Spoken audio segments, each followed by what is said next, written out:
महाशिवरात्रि के शुभ अवसर पर भारतीय जनता पार्टी की नई दिल्ली पूर्व महिला मोर्चा अध्यक्ष राधा महतो ने एक अनोखे ही अंदाज में महाशिवरात्रि मनाई। आपको बताते चलें कि राधा महतो हर बार महाशिवरात्रि अलग ही अंदाज में मनाती हैं। वो सुबह से ही सपेरे वाले को अपने घर बुला लेती हैं, उसके बाद नागराज को स्नान करवाती हैं और कुमकुम का तिलक करके आरती उतारती हैं। उसके बाद अपने हाथों से नागराज को दूध पिलाकर आशीर्वाद लेती हैं और सपेरे को दान दक्षिणा भेंट स्वरूप देकर विदाई देती हैं।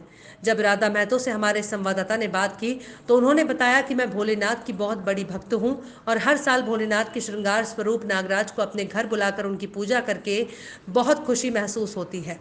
वहीं देश के यशस्वी प्रधानमंत्री नरेंद्र मोदी जी की प्रशंसा करते हुए कहा कि हमारे देश में हिंदुत्व खत्म सा हो गया था, लोग अपने धर्म के प्रति जागरूक नहीं थे। आज प्रधानमंत्री जी के द्वारा राम मंदिर का शिलान्यास करने के बाद देश के सभी नेताओं और विपक्ष में बैठे सभी नेता राम नाम का जप करने लगे। यहां तक कि बंगाल में बैठी ममता दीदी भी राम नाम का जप कर रही हैं।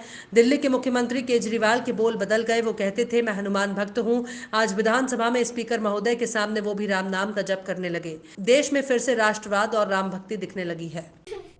भक्तों जय भोले की। आज की ये शिवरात्रि का पावन अवसर आप सभी भोलेनाथ के भक्तों को बहुत बहुत मुबारक हो। शिव जी की महिमा बड़ी अपरंपार है। शिव जी की कृपा जिस पे हो जाए उसका बेड़ा पार है। भोलेनाथ के भक्तों में आप लोगों से सभी से ये अनुरोध करती हूँ कि देखिए, जीव जंतु कोई भी हो, वह आपसे डरता है, आप उससे डरते हो। देखिए ये भोलेनाथ के गले में किस तरीके से विराजमान रहते हैं, जैसे कि मैंने इनको अपने गले में विराजमान कर रखा है। और मैं आज के दिन हर साल मैं इनको इसी तरीके से अपने घर पे निमंत्रण देती हूँ और इनकी इसी तरीके से सेवा भाव पूजा मैं इनकी करती हूँ। और मैं सभी भक्तों से कहती हूँ कि आपका परिवार पे भोलेनाथ की कृपा बनी रहे और आपका परिवार सुखी रहे, इसके लिए आप सभी लोग खूब व्रत रखते हो और अपने परिवार की अच्छी मनोकामना आप मांगते हो। इसीलिए मैं आप लोगों से ये कहूँगी कि पूजा भक्ति भावना जो भी करो श्रद्धा से करो और जितना हो सके उतना अपने हाथ से दान कुछ आप पूजा पाठ और डरे नहीं बिल्कुल भी।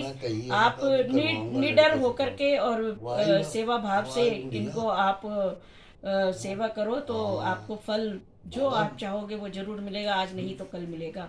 यदि भगवान के घर में देर है अंधेर नहीं है, मैं आप सभी से ये कहना चाहती हूँ।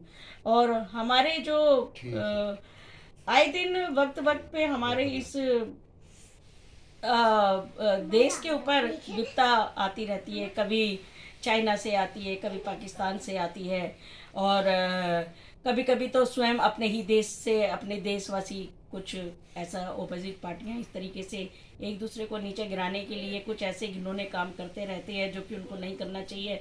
तो मैं सभी से ये अनुरोध करूंगी कि आप अपने आपे से नहीं डरते और अगर आप इंसान से नहीं डरते तो भगवान से डरो। देखिए भगवान है तो अभी पृथ्वी पर बहुत फल रही फूल रही है पृथ्वी। अभी ऐसा प्रलय नहीं आया है जो हम ये सोचे कि भगवान नहीं है। मेरा आज भी आस्था है और विश्वास है कि भगवान है। और हमारे आदरणीय नरेंद्र मोदी जी वह एक भगवान से कम नहीं है। आप यूं सोच लीजिए कि आप लोगों के बीच में आदरणीय श्री नरेंद्र मोदी जी को भगवान के रूप में ही ऊपर वाले ने आपको यहाँ भेजा हुआ है कि भक्तों की सेवा आप उनके लिए एक भगत ही हैं।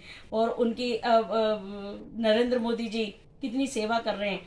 उनके अपने बच्चे सभी को पता है कि अपने बच्चे अपना परिवार उन्होंने अपने से दूर किया हुआ है, इसलिए सिर्फ क्योंकि उनको अपने देश चलाना था, अपने देश के लिए अच्छे काम करने हैं, अपने देश को बुरे हाथों से बचाना है, अपने देश को आगे लेके जाना है। अपने देश का जहाँ जहाँ नाम नीचे था, कई बार ऐसा देखा गया कि अमेरिका वीज़ा नहीं देता था यहाँ के प्राइम मिनिस्टरों को, लेकिन आज जब नरेंद्र मोदी जी आए तो आपने देखा कि उनको खुद निमंत्रण आया वहाँ से कि आप आइए हमारे यहाँ पर।